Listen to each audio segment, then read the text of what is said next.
morning, every viewers. Today we are going to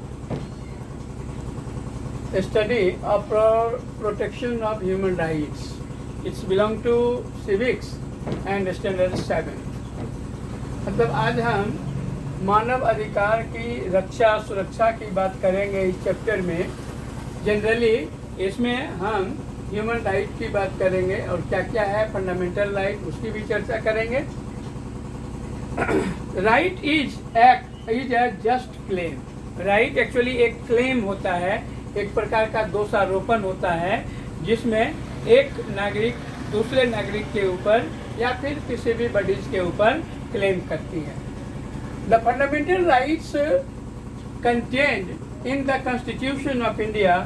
भारतीय संविधान में, इंडियन कॉन्स्टिट्यूशन में फंडामेंटल राइट्स को कंटेन किया गया है और यह हमें गारंटी देती है कि कुछ बेसिक ह्यूमन राइट का, आधारभूत मानवाधिकार का, और ये सारे सिटीजन्स ऑफ इंडिया को, सभी इंडिया के नागरिकों को ये फंडामेंटल राइट हमें कॉन्स्टिट्यूशन ने प्रदान किया है।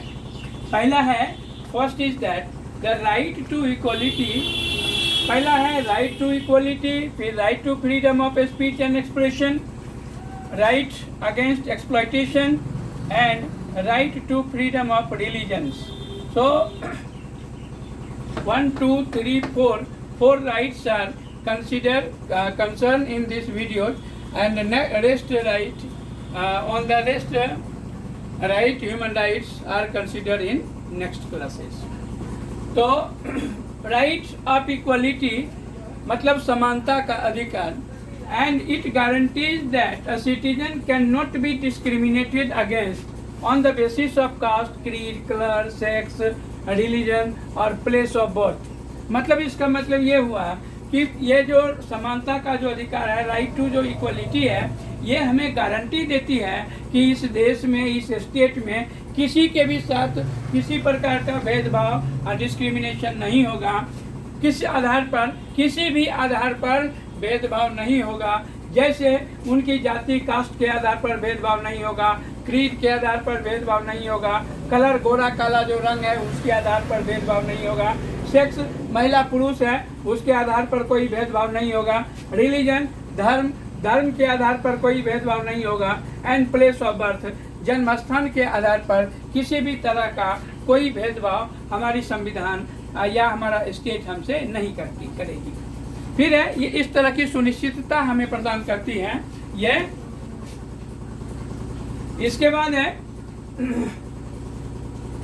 It also employees equality before law, और यहाँ तक यह हमें यह भी सुनिश्चित करती है कि कानून की नज़र में, कानून के सामने सभी भारतवासी जो है वो एक समान है और उन्हें क्या है, अपॉर्चुनिटी, एक समान अवसर प्रदान किया जाएगा पब्लिक एम्प्लॉयमेंट के लिए।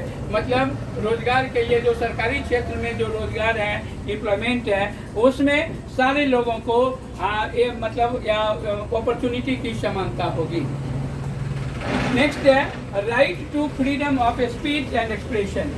अब right to freedom of speech and expression इसमें है कि लोगों को अपनी अभिव्यक्ति को अभिव्यक्त करने का अधिकार है, बोलने का अधिकार है, और अभिव्यक्ति जो है उसे अभिव्यक्त करने की आज़ादी है लोगों को। इसके तहत enables an individual to participate. इसमें एक सभी आदमी को यह अधिकार है to participate in public activities. जो पब्लिक एक्टिविटीज है उसमें पार्टिसिपेट करने का, एग्जाम्पल पीसफुली, शांतिपूर्वक ढंग से जमा होना, सभा करना, एंड फॉर्म एसोसिएशन, और एसोसिएशन और यूनियन का फॉर्म करने का भी अधिकार है। एसोसिएशन संगठन और यूनियन संघ और संगठन को फॉर्म करने का भी अधिकार है। In this included freedom of press. इसके अंदर प्रेस की को भी आज़ादी है कि जो भी सूचना उसे मिले उसे छापे। एंड अदर फ्रीडम, और अन्य फ्रीडम के तहत प्रैक्टिस ऑफ एनी ऑक्यूपेशन, और इस फ्रीडम के तहत भारतीय नागरिकों को यह आज़ादी है कि वो कोई भी प्रोफेशन या ऑक्यूपेशन अपनाए, एंड मूवमेंट, देश के अंदर वो कहीं भी आ जा सकता है, एंड रिसाइड और देश के अंदर कहीं भी रह सकता है। तो ये सारी छूट जो है, ये सारी चीज़ों की आज़ादी जो है, स्वतंत्रता जो है लोगों को है। अगला है राइट अगेंस्ट एक्सप्लॉयटेशन, मतलब शोषण के विरुद्ध अधिकार। तो इस तरह का इसके तहत है कि ये किसी भी प्रकार से आप किसी को ज़बरदस्ती आप काम नहीं ले सकते हैं, ज़बरदस्ती किसी काम पर नहीं लगा सकते हैं। और बाल मजदूर जो चाइल्ड लेबर है, जो 14 वर्ष से जिसकी उम्र कम है, उसे भी हम किसी भी काम पर नहीं रख सकते हैं कानूनी दृष्टि से। ये दोनों ही चीज़ें, मतलब बेकार लेना मतलब ज़बरदस्ती काम करवाना, या काम के बदले पैसा नहीं देना, या फिर चाइल्ड लेबर और बच्चों से काम लेना, ये दोनों ही चीज़ें जो है इस राइट अगेंस्ट एक्सप्लॉयटेशन के अंडर आता है। और इसके अंडर कहीं भी क्लेम हो सकता है। मतलब ये हम नहीं कर सकते, मतलब फोर्स जबरन काम लेना, या फिर बेगार लेना, या फिर चाइल्ड लेबर बच्चों से काम लेना, तो ये काम हम नहीं कर सकते हैं। ये सारे बच्चों को और सारे लोगों को ये अधिकार है कि वो बेगारी नहीं करे। फिर है right to freedom of religion. इसके बाद हर किसी को धार्मिक स्वतंत्रता का अधिकार है, उसकी इच्छा के अनुसार है वो जो धर्म है, जिस धर्म को मानना चाहे माने। तो इसी में प्रोहिबिट्स ऑल फॉर्म्स ऑफ, इसमें जो right to freedom of religion में क्या है, सबों को रिलीजियस फ्रीडम टू ऑल, मतलब सारे लोगों को धार्मिक स्वतंत्रता है।